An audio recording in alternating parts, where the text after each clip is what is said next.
नमस्ते, प्रणाम, सलाम, जोहार, जय हिंद। अभी हम जो विषय लाए हैं विषय शिक्षा से इंक्लूसिव, विगत कई दिनों से इंक्लूसिव पे पढ़ा रहे हैं और हम आपको उसी टॉपिक को लेकर के आ रहे हैं जो मोस्ट इम्पॉर्टेंट है आपके लिए और आपने जानना बहुत जरूरी है और संभावनाएं जब की जाती है कि एग्जामिनेशन भी आएगा। बाकी पढ़ने के लिए तो गूगल क्या है, कंप्यूटर, बुक्स, यूट्यूब पढ़ लीजिएगा।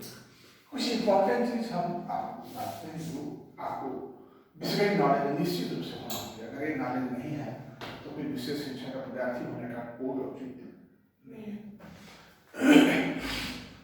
तो समावेशी पाठ्यक्रम को विकसित करने के कितने चरण हैं? Stage of inclusive education development यानी इंक्लूसिव एजुकेशन जो करिकुलम बनाए हैं उसके क्या चरण है, क्या स्टेज है। तो सबसे पहला है उसमें आपको उद्देश्यों का गठन। उद्देश्य का गठन का मतलब है अभी हम आपको पढ़ाने के लिए आए, तो पढ़ाने आए हैं तो इसमें पढ़ाने के लिए आए हमें उद्देश्य नहीं होता है क्या, ये टॉपिक को हम बताएंगे, एक उद्देश्य है।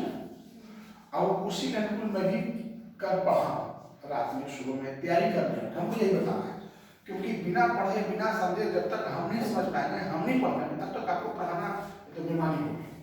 किताब देखकर तो आप ही पढ़ सकते हैं, इसके लिए गुरु की कोई आवश्यकता नहीं है। गुरु का मतलब है जो अपनी ज्ञान अपने अनुभव के आधार पर आपको सिखा सके। पढ़ने के लिए स्वतः में कोई भी नहीं पढ़ सकता। तो यह हो गया उद्देश्य का गठन। दूसरा है सीखने के अनुभवों का चयन। देखिए अब सीखने के अनुभवों का जो चयन है तो इस पर हम एक बात करेंगे कि हमने बहुत पहले कहा था, बार बार कहते रहता हूं मैं कि knowledge is broken by the experience. ज्ञान टूट जाता है, कैसे टूटता है?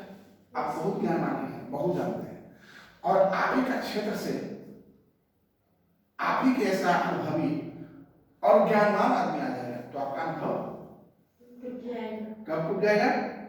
आप खूब पढ़े हैं, मन से पढ़े हैं और आप ही के क्षेत्र का आदमी आपसे गुमान और आपसे अनुभवी दूसरा आ गया तो आपका ज्ञान, अगर हम पढ़े हैं, अगर हमको प्रैक्टिकल करने का नॉलेज नहीं है, दूसरे को है तो वो हमसे बेटर है, राइट?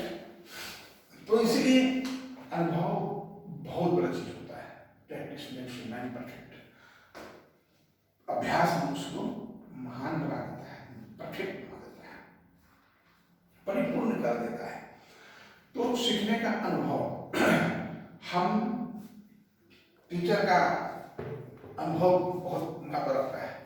हम आपको पढ़ा रहे हैं तो हमारी, अगर हम बेसिका को पढ़ाने आए हैं तो इतना प्रेफरेंस एक्यूरेसी नहीं रहेगा जितना कि एक अनुभवी व्यक्ति पढ़ाएगा। अनुभवी व्यक्ति पढ़ाने का उसके अनेक तरह की किताबों, अनेक तरह के प्रैक्टिकल का अनुभव होता है जो अपनी दृष्टि से, अपनी स्वेच्छा से वो पढ़ाता है। तो सीखने का अनुभव बहुत जरूरी है। जैसे व्यक्ति परिपक्व होना चाहिए, अपने अनुभव के आधार पर बताना चाहिए कि भाई ये नहीं करो, ऐसे करो। सामाजिक मूल्यों पर आधारित होना चाहिए, सकारात्मक सोच में ट्राई करेंगे नहीं, यथार्थवादी होना चाहिए और व्यवहार कुशल होना चाहिए, है ना। इसके साथ ही सिद्धि के लिए यह संभव होना चाहिए कि व्यक्ति अनुभव होना आवश्यक है। तो आप बच्चों को जो पढ़ाने के लिए जाते हैं तो सबसे पहले आपको बच्चों को पढ़ाने का अनुभव होना चाहिए। और अनुभव कैसे होगा? प्रैक्टिकल करने से 10 बार, 20 बार, 25 बार। आप थ्योरी प्रैक्टिकल में बहुत अंतर होता है, ठीक है। तो अब देखिए है आगे आपके पास है सामग्री का निर्धारण। अब भाई आप क्या क्या सामग्री लगेगा पढ़ने में, तो हम पहले उसको रख लेंगे ना। आगे पढ़ने के लिए बैठे हैं तो वो कॉपी से वही छूट गया, वो एक बार नहीं, जब जांच आई थी हमारे यहाँ कुंदन पॉकेट में कॉपी लेके आया तो जांच में था सब लड़का का सबके पास कॉपी है, इस बच्चे के पास कुछ नहीं, क्या होता है पता नहीं है सर, कोई से निकाल रहा है।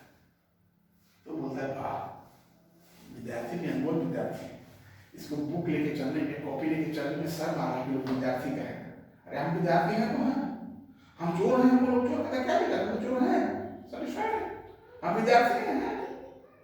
जब आप विद्यार्थी में नाम लिखा दें तो लगना चाहिए, ऐसा क्या। तो समाजी निर्धारण, जब पढ़ने के लिए आप बैठते हैं तो आप कलम लेके आते हैं, कॉपी लेकर के आते हैं, कुर्सी टेबल लेते हैं, लाइट की व्यवस्था कर लेते हैं। तो उसी तरह से बौद्धिक दिव्यांग बच्चों के लिए भी क्या क्या सामग्री होना चाहिए, टीचिंग। हाँ, तो हमको एक साथ कर लेना होगा और इसमें ध्यान रखना होगा कि सीखने के लिए पर्याप्त मात्रा में होना चाहिए, लाइट भी उतना ही अच्छा होना चाहिए ताकि बच्चे को माने इफेक्ट पढ़ने में असुविधा न हो। इसके बाद जो भी सामग्री लाते हैं तो बच्चे के बौद्धिक क्षमता के अनुकूल होना चाहिए। अब हम कंप्यूटर के ज्ञाता नहीं है, हम नहीं जानते हैं, अब आपको हम कंप्यूटर सिखाने लगे तो भाई निश्चित है कैसे काम नहीं होगा, या तो फिर हमको उसके लिए पूरी प्रैक्टिस करना होगा, या फिर हमको उसके लिए पढ़ के आना होगा। तो ये चीज हो गया आपका सामग्री का निर्धारण। अब इसके बाद क्या है,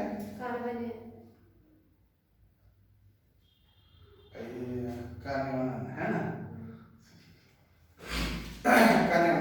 कार्यान्वयन क्या है, आप कैसे कार्यान्वयन करेंगे, आप कैसे सब उसको जो है इम्प्लीमेंट करेंगे, है ना। इम्प्लीमेंट करने की जो तरीका है ये आपको हमने बताया था कि ऐसे बच्चों को सेमी सर्किल होगा, बीच में टीचर होंगे और अगल और बगल में जो ज़्यादा डिस्ट्रक्टिव बच्चे होंगे बिहेवियर प्रॉब्लम उसको आगे बगल में रखेंगे और बीच में वैसे बच्चों को रखेंगे जिनको देखेंगे हमारे पास आगे प्रोग्रेशन कर सकता है। तो ये हो गया हमको कार्यान्वयन करना, और क्या चीज़ हम सिखा रहे हैं और कैसे करना होगा तो इसके बारे में भी हमको जानना होगा। आगे क्या है, एवेल्युएशन। हम आपको पढ़ाते हैं तो पढ़ाने के बाद आप लोग का हम इंटरनल टेस्ट लेते हैं, रिटेन भाइवा।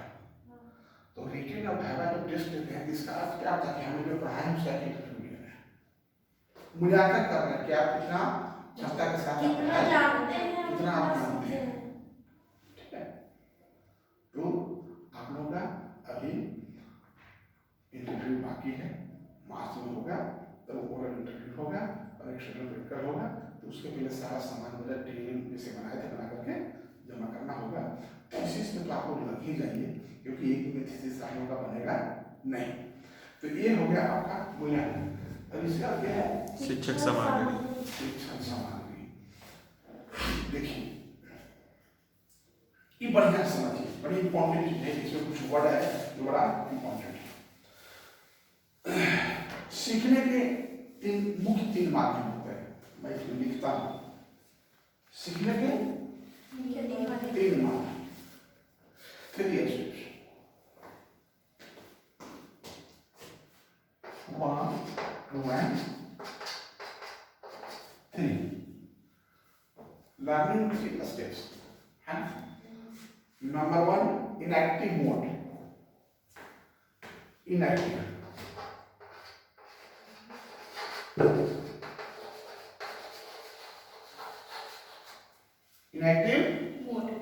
मोड। इनएक्टिव मोड का मतलब हो गया आपको सक्रिय विद्या, सक्रिय विद्या या एक्टिविटी बेस्ड लर्निंग, इसको एबीएल भी करते हैं, जिसको बोलते हैं एबीएल। एबीएल का मतलब होता है activity based learning. Learning by अरे वाह देखो पढ़ के कितना याद है इसको, लर्निंग बाय डूइंग। एबीएल का मतलब होता है एक्टिविटी बेस्ड लर्निंग, करके सीखना। एक है आइकॉनिक मोड,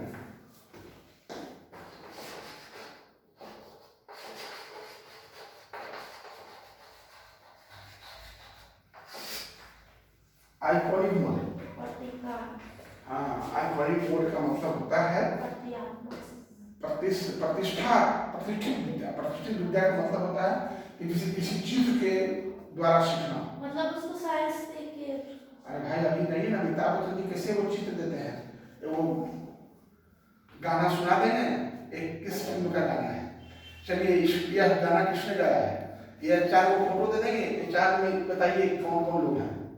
तो क्या इसको बोलते हैं आइकॉनिक मोड। आइकॉनिक मोड का मतलब होता है प्रतिष्ठित, माने चित्र रेखाओं को उपयोग करके सिखाना। जैसे कि ऑप्शन। हाँ, तो चित्र मोड दे करके सिखाते हैं, जैसे बोलते हैं ना कि देखो देखो राइट लेफ्ट, बच्चे को चित्र देख के पहचानवाते हैं।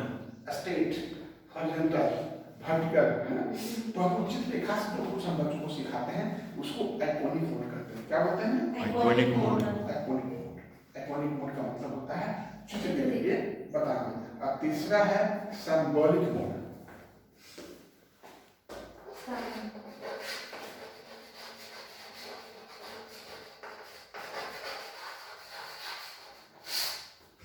सिंबॉलिक मोड, सिंबल समझ रहे हैं आप लोग?